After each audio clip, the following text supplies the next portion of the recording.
नमस्कार, स्वागत है आप सभी का। दूरदर्शन समाचार आप देख रहे हैं और सांकेतिक भाषा के इस खास बुलेटिन को लेकर हाजिर हूं मैं कृतिका और मेरे साथ हैं मेरे सहयोगी शरद मुदगल, जो खबरों को सांकेतिक भाषा में आप सभी तक पहुंचाएंगे। तो चलिए शुरुआत करते हैं इस खास बुलेटिन की और सबसे पहले देखते हैं सुबह की हेडलाइंस।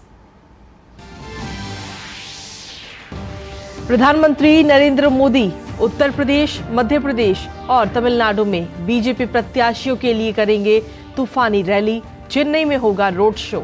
अमित शाह समेत तमाम स्टार प्रचारक देश भर में संभालेंगे मोर्चा।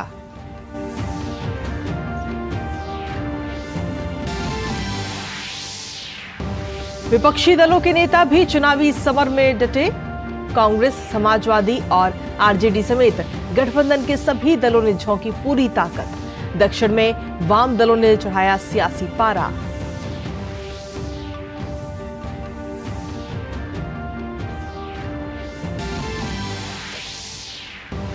सीएए के अमल पर रोक की मांग से जुड़ी याचिका पर आज सुप्रीम कोर्ट में सुनवाई।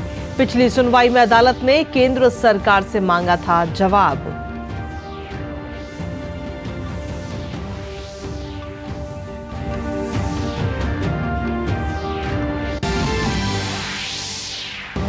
दिल्ली शराब घोटाले में आरोपी मुख्यमंत्री अरविंद केजरीवाल को मिलेगी राहत या जेल में ही रहेंगे।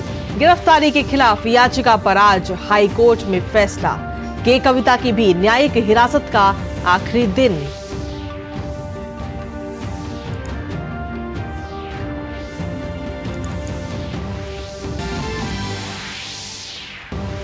चैत्र नवरात्र पर आज से मां दुर्गा की विशेष पूजा अर्चना। पहले दिन मां शैलपुत्री की आराधना। गुड़ी पड़वा, उगादी समेत अन्य त्योहारों की भी रौनक।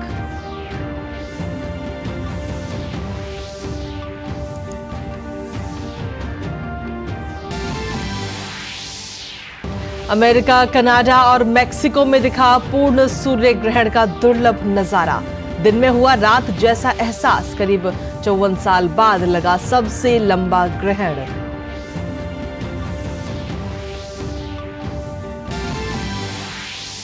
और खेल की खबरों में भारतीय टेनिस स्टार सुमित नागल ने रचा इतिहास। मोंटे कार्लो मास्टर्स टेनिस प्रतियोगिता के पहले दौर का मुकाबला जीतने वाले पहले भारतीय खिलाड़ी।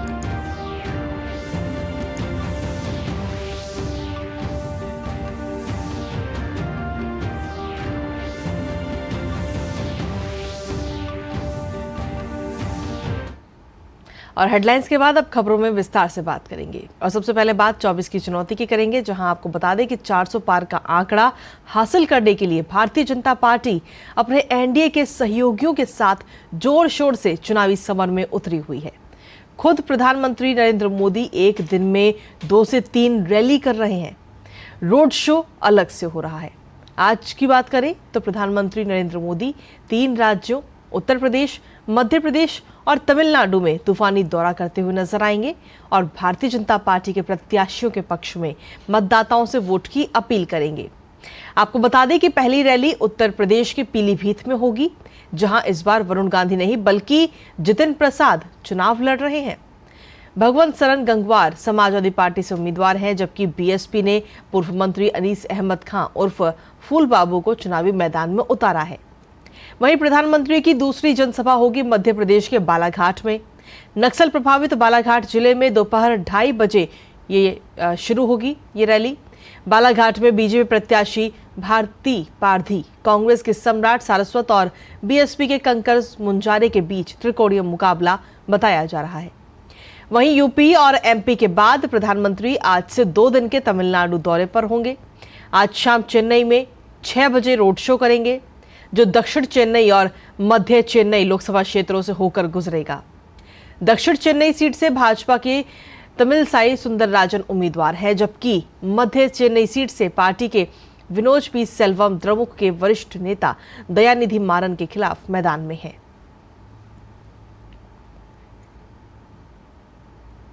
वहीं वरिष्ठ भाजपा नेता और केंद्रीय गृह मंत्री अमित शाह भी आज असम के चुनावी दौरे पर रहेंगे। अमित शाह असम के लखीमपुर संसदीय क्षेत्र के चुकुली भोरिया इलाके में एक सार्वजनिक सभा को संबोधित करेंगे। लखीमपुर सीट भाजपा के पास है, जहां से मौजूदा सांसद प्रधान बरुआ कांग्रेस नेता उदय शंकर हजारिका के खिलाफ चुनाव लड़ रहे हैं। इसके बाद अमित शाह डिब्रूगढ़ संसदीय क्षेत्र में चालिहा नगर से थाना चारियाली तक एक रोड शो भी करेंगे। केंद्रीय मंत्री सर्बानंद सोनोवाल डिब्रूगढ़ लोकसभा क्षेत्र से चुनाव लड़ रहे हैं। और वहीं जैसे जैसे लोकसभा चुनाव के पहले चरण के मतदान की तारीख नजदीक आ रही है, वैसे वैसे सियासी पारा भी बढ़ता जा रहा है। उत्तर से दक्षिण और पूर्व से पश्चिम तक देश भर में विपक्षी गठबंधन के नेता चुनावी जनसभा से लेकर रोड शो के जरिए मतदाताओं के सामने अपनी बात रख रहे हैं और पार्टी के पक्ष में जीत का माहौल तैयार कर रहे हैं। कांग्रेस अध्यक्ष मल्लिकार्जुन खड़गे, वरिष्ठ नेता राहुल गांधी और सोनिया गांधी समेत दक्षिण में डीएमके, उत्तर प्रदेश में अखिलेश यादव, दिल्ली में आम आदमी पार्टी और बिहार में आरजेडी गठबंधन उम्मीदवारों के पक्ष में प्रचार में जुटे हैं। आरजेडी नेता तेजस्वी यादव बिहार के गया में आज एक विशाल जनसभा को संबोधित कर गठबंधन के पक्ष में जीत का माहौल बनाएंगे। नागरिकता संशोधन कानून यानी सीएए के लागू होने के बाद से ही उस पर सुप्रीम कोर्ट में रोक की याचिका लगाई गई है। हालांकि उन याचिकाओं पर सुनवाई करते हुए पिछले महीने सुप्रीम कोर्ट ने यह भी साफ कर दिया कि सीएए पर फिलहाल रोक नहीं लगेगी। चीफ जस्टिस डीवाई चंद्रचूड़ की अध्यक्षता वाली बेंच ने कहा था कि दोनों पक्ष 5-5 पन्ने का लिखित संक्षिप्त नोट जमा करवाएं और केंद्र सरकार 8 अप्रैल तक जवाब दे। याचिका में सीएए के खिलाफ दलील दी गई है कि धर्म के आधार पर अप्रवासियों को नागरिकता देने का कानून धर्मनिरपेक्षता के मौलिक सिद्धांत का उल्लंघन है। नागरिकता संशोधन कानून के जरिए पहली बार देश में धर्म के आधार पर अफगानिस्तान, बांग्लादेश और पाकिस्तान के अवैध अप्रवासियों को भारतीय नागरिकता देने का प्रावधान किया गया है। धर्म के आधार पर नागरिकता देना संविधान के अनुच्छेद 14 और 21 का उल्लंघन है। केंद्र सरकार ने 11 मार्च को नागरिकता संशोधन कानून का नोटिफिकेशन जारी किया था।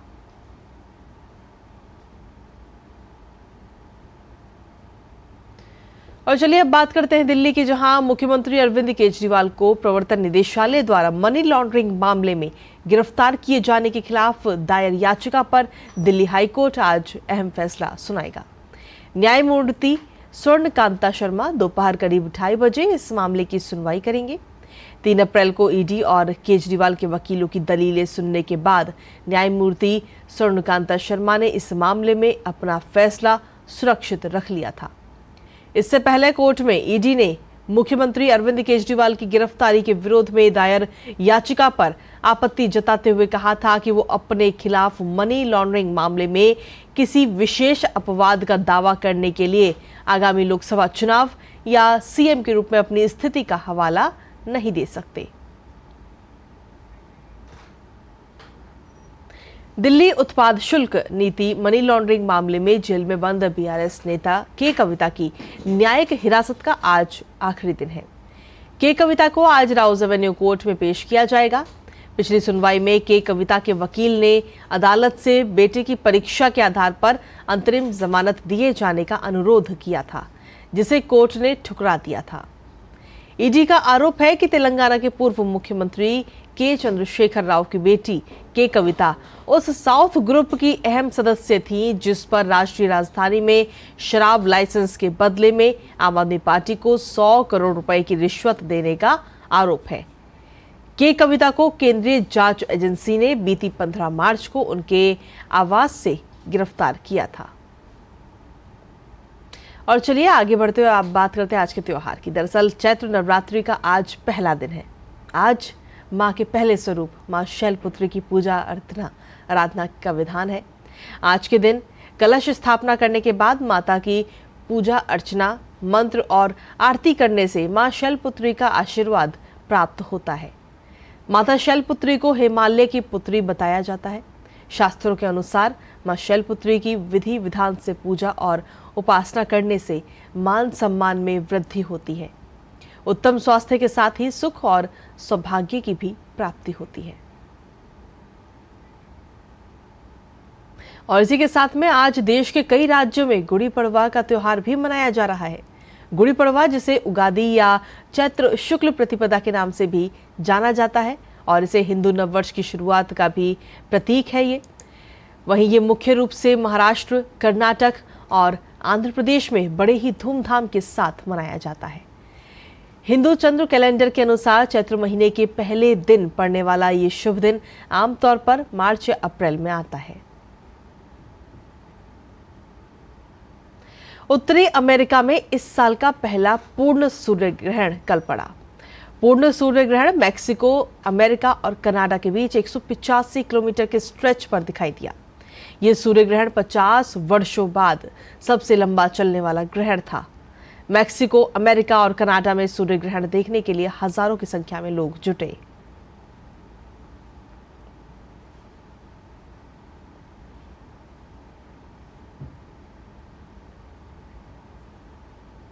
और चलिए आगे बढ़ते हुए बात खेलों की कर लेते हैं। भारतीय टेनिस स्टार सुमित नागल का शानदार प्रदर्शन जारी है। सुमित नागल ने मोंटे कार्लो मास्टर्स टेनिस प्रतियोगिता के पहले दौर के मुकाबले में इटली के मैथियो अर्नाल्डी को 5-7, 6-2, 6-4 से शिकस्त दी। ये पहली बार है जब किसी भारतीय ने इस प्रतियोगिता में पहले दौर का मुकाबला जीता है। 95वीं रैंक के खिलाड़ी नागल ने पहला सेट गंवाने के बाद मुकाबले में वापसी की और मैथियो को दूसरे और तीसरे सेट में हराकर मुकाबले को अपने नाम कर लिया। और इसी के साथ फिलहाल सांकेतिक भाषा के इस खास बुलेटिन में मुझे, मेरे सहयोगी शरद मुदगल और हमारी पूरी टीम को दीजिए अनुमति। नमस्कार।